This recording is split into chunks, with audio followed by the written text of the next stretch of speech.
مسلمان ہر مسجد کے اندر دعا مانگتے ہیں، اور ہمارا امام حرم رو رو کر کے دعائیں مانگتا ہے، پیچھے جتنے لوگ ہوتے ہیں رو رو کر کے آمین بولتے ہیں اور دعائیں کرتے ہیں، دعا قبول نہیں ہو رہی ہے۔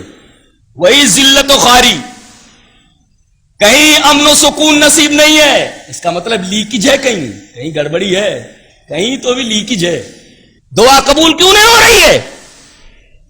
آئیے چلو ایک حدیث دیکھ لیتے ہیں، کیا یہی تو نہیں ہے کہ جس کی وجہ سے دعا قبول نہیں ہو رہی ہے؟ دلیل اس طرح، وان ابن عباس رضی اللہ تعالی عنہما قال تلیت هذه الآیت عند رسول اللہ صلی اللہ علیہ وسلم یا ایھا الناس کلوا مما رزقکم اللہ حلالا طیبا فقام سعد بن ابی وقاص رضی اللہ تعالی عنہما فقال یا رسول اللہ ادعو اللہ ان یجعلنی مستجاب الدعوہ فقال له النبی صلی اللہ علیہ وسلم یا سعد اطب مطعمک تکن مستجاب الدعوہ فوالذی نفس محمد بیدہ ان العبد لیقذف اللقمة الحرام فی جوفه ما یتقبل منہ عمل 40 یوما وایما عبد نبت لحمه من السحت او الربا فالنار اولی بہ، رواہ الطبرانی فی المعجم الاوسط، اور یہ روایت حسن لغیرہ ہے علامہ البانی کی تحقیق کے مطابق۔ حضرت ابن عباس فرماتے ہیں کہ نبی کریم صلی اللہ علیہ وسلم کے سامنے یہ آیت کریمہ تلاوت کی گئی، تلیت هذه الآیت عند رسول اللہ صلی اللہ علیہ وسلم، رسول اللہ صلی اللہ علیہ وسلم کے پاس یہ آیت پڑھی گئی، کون سی؟ یا ایھا الناس کلوا مما فی الارض حلالا طیبا، اے لوگو اللہ نے جو تمہیں حلال روزی دی ہے، طیب روزی دی ہے، وہ کھاؤ۔ اتنے میں ایک صحابی ہیں حضرت سعد بن ابی وقاص، وہ کھڑے ہوئے، فقام اسٹینڈ اپ، کھڑے ہو گیا، اور اللہ کے رسول ایک ریکویسٹ ہے، ایک بات بولنی ہے، کہا بولو، کہا کہ ادعو اللہ ان یجعلنی مستجاب الدعوہ، آپ میرے لیے دعا فرما دے کہ میں مستجاب الدعوات ہو جاؤں۔ مستجاب الدعوات کا مطلب سمجھتے ہیں؟ میں جو دعا کروں اللہ قبول کر لے۔ پروین شاکر کا ایک شعر یاد آیا، بہت پیارا ہے، چراغ طاق تمنا میں رکھ کے بھول گئی، چراغ طاق تمنا میں رکھ کے بھول گئی، دعا وہ مانگ رہی تھی جو مستجاب نہ ہو، تو انہوں نے کہا کہ اللہ کے رسول دعا ایسی کر دیجئے کہ میں مستجاب الدعوات ہو جاؤں، میں جو دعا کروں مستجاب ہو جائے بارگاہ الہی میں، کوئی دعا بارگاہ الہی سے ریجیکٹڈ نہ ہو، قبول کر لی جائے۔ اس سے ایک مسئلہ معلوم ہوا، کیا کسی سے کہہ سکتے ہیں آپ کہ میرے لیے یہ دعا کر دیجئے، اللہ سے میرے لیے یہ دعا کر دیجئے، لیکن اس آدمی کا زندہ رہنا ضروری ہے، اس آدمی کا بھائی وہ بات کو واضح کر دینا ضروری ہے نا، نہیں تو آدمی کچھ کا کچھ سمجھ لے۔ یہاں حضرت ابن عباس رضی اللہ تعالی عنہ کی جو یہ روایت ہے، سعد ابن ابی وقاص نبی سے کہہ رہے ہیں، اور نبی آپ کے سامنے ہے، کہ اللہ کے رسول ادعو اللہ، اللہ سے آپ دعا کر دیجئے۔ اور دوسری بات یہ معلوم ہوئی کہ نبی کو بھی یہ اختیار نہیں ہے کہ کسی کو مستجاب الدعوات بنا دے۔ حضرت سعد بن ابی وقاص کہہ رہے آپ اللہ سے دعا کیجئے، یعنی صحابی کا عقیدہ یہ ہے کہ نبی مستجاب الدعوات نہیں بنا سکتا، اللہ ہی بنا سکتا ہے۔ تو دو مسئلے معلوم ہوئے، کسی مسلمان سے، کسی مومن سے کہا جا سکتا ہے میرے لیے دعا کر دیجئے، میری طبیعت ٹھیک نہیں ہے، میں ذرا پریشان حال ہوں، میرے لیے یہ پرابلم سے میرے یہ تکلیفیں ہیں، تو میرے لیے آپ اللہ سے دعا کرتے ہیں، ایسا کہہ سکتے ہیں آپ، کسی اچھے آدمی سے دعا کر دیجئے آپ میرے لیے۔ لیکن یہ عقیدہ ہو کہ مصیبت وہی دور کرتا ہے، وَإِن يَمْسَسْكَ اللَّهُ بِضُرٍّ فَلَا كَاشِفَ لَهُ إِلَّا هُوَ، یہ عقیدہ ہونا چاہیے۔ تو انہوں نے کہا کہ اللہ کے رسول ایک ریکویسٹ ہے، کہا بولو، کہا کہ ادعو اللہ ان یجعلنی مستجاب الدعوہ، آپ اللہ سے یہ دعا کر دے میرے لیے کہ میں مستجاب الدعوات ہو جاؤں، جو دعا کروں قبول ہو جائے۔ اللہ کے رسول صلی اللہ علیہ وسلم نے فرمایا میں تو یہ نہیں کر سکتا، ایک نسخہ بتا رہا ہوں، تم نسخہ خود استعمال کر لو، مستجاب الدعوات ہو جاؤ گے۔ کہا کہ اللہ کے رسول ایسی بات ہے، جلدی سے بتائیے وہ نسخہ کون سا ہے؟ اللہ کے رسول نے کہا نسخہ ایک ہی بات ہے، یا سعد، اے سعد، اطب مطعمک، بس اپنی روزی کو پاک کر لے، تکن مستجاب الدعوات، تو مستجاب الدعوات ہو جائے گا۔ ایک ہی کام کرنا ہے، اگر ہر دعا اللہ سے قبول کروانی ہے آپ یہ چاہتے ہیں کہ میری کوئی دعا بارگاہ الہی سے ریجیکٹڈ نہ ہو، تو آپ کو ایک کام کرنا ہے مستجاب دعوت بننے کے لیے، اطب مطعمک، اپنی روزی کو پاک کر لو، مستجاب دعوت ہو جاؤ، تکن مستجاب دعوت۔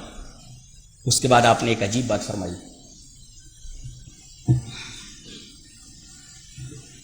فوالذی نفس محمد بیدہ، قسم ہے اس ذات کی جس کے ہاتھ میں محمد کی جان ہے، بے شک وہ بندہ لَيَقْذِفُ اللُّقْمَةَ الْحَرَامَ فِي جَوْفِهِ، اپنے پیٹ میں ایک حرام لقمہ ڈالتا ہے تو ما يُتَقَبَّلُ مِنْهُ عَمَلُ 40 يَوْمًا، تو 40 دن کا عمل قبول ہی نہیں ہوتا۔ چلیے جناب، آپ مسجد میں جائیے 40 دن تک نماز پڑھیے 5 وقت کی، اور آپ کے پیٹ میں حرام رزق موجود ہے، 40 دن آپ کی نماز نہیں ہوئی، اس کے بعد ایک لقمہ کھا لیجئے، پھر پڑھتے رہیے، ایک بھی نماز قبول نہیں۔ اب روزے کا مہینہ آ رہا ہے، اب بغیر حلال اور حرام کی تمیز کیے بغیر افطار ہے، سحری ہے، اور ساری چیزیں ہیں، اگر آپ کو حلال و حرام کی تمیز نہیں ہے تو یہ مہینے کا روزہ بھی گیا آپ کا،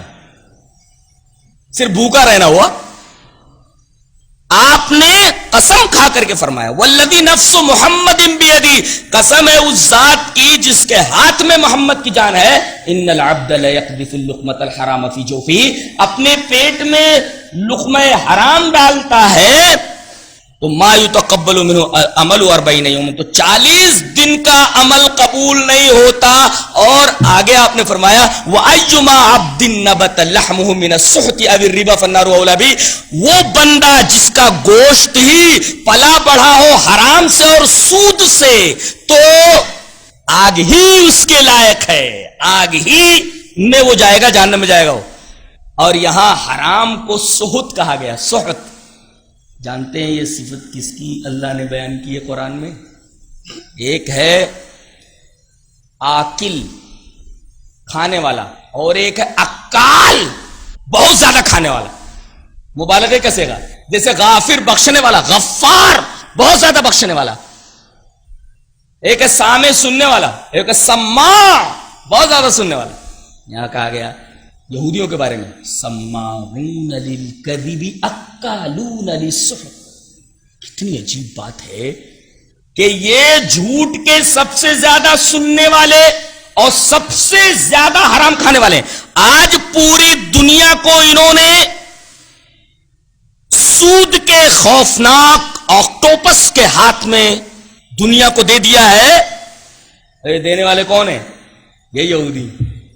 پوری دنیا کو سود کی آگ میں انہوں نے جھونک دیا ہے، اور اس کے پیچھے یہی یہودی ذہنیت کار فرما ہے۔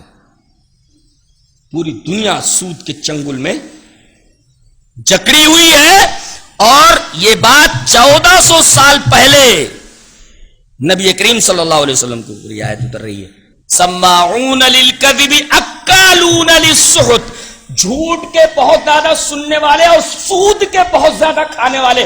بتائیے یہ آیت معجزہ نہیں تو اور کیا ہے؟ دنیا میں سب سے بڑے سود خور اگر ہیں تو وہ یہودی، اور پوری دنیا کو انہوں نے سود کی آگ میں جھونک رکھا ہے، پوری دنیا پریشان ہے۔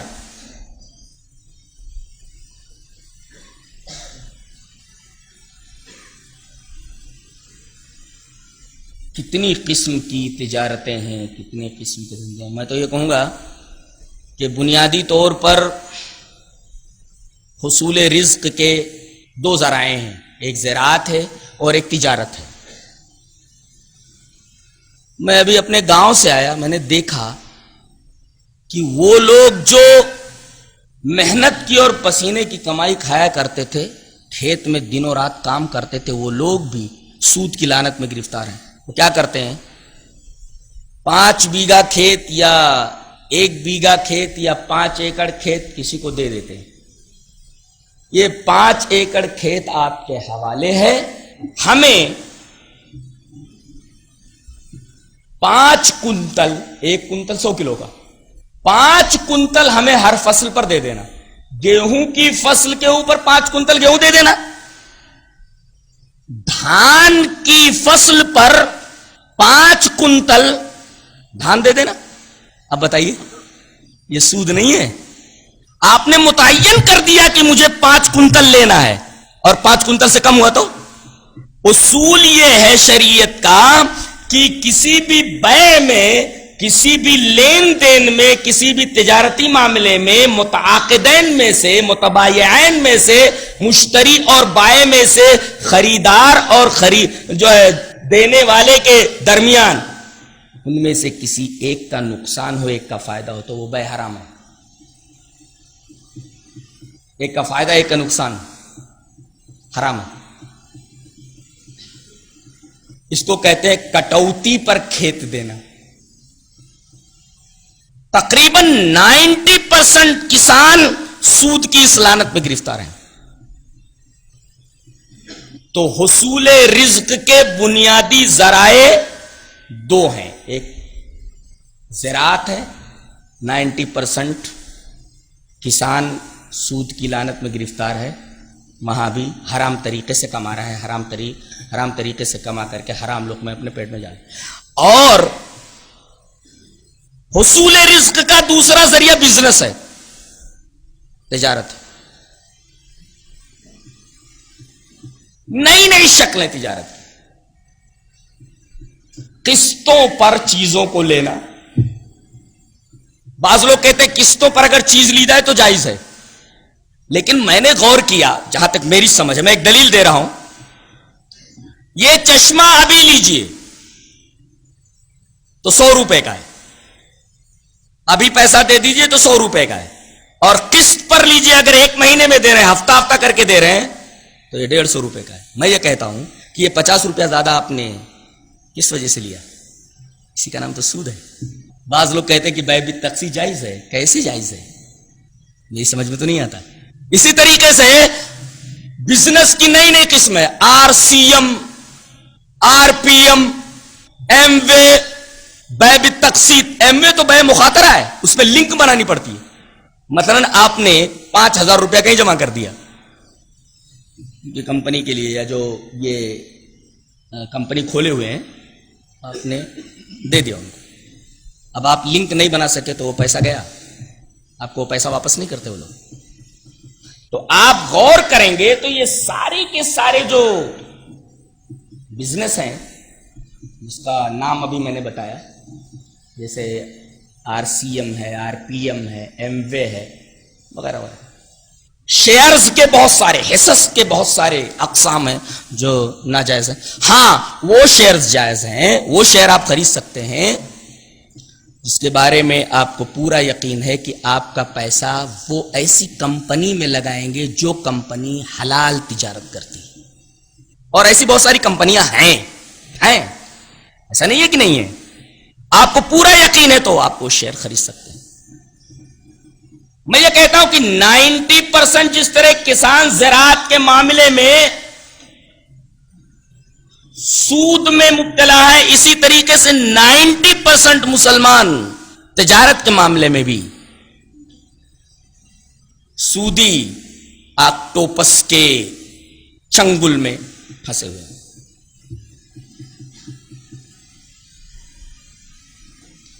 ہماری دعائیں کیسے قبول ہوئی؟ تو ہمارے پیٹ میں جانے والا جو لقمہ ہے وہ حرام کا ہے، تو ہماری دعا کیسے قبول ہوگی؟ ہماری عبادتیں کیسے قبول ہوگی؟ میں چاہتا ہوں کہ حضرت امام بخاری رحمۃ اللہ علیہ نے کتاب الایمان کے اندر، میں سب سے اہم بات کہنے جا رہا ہوں،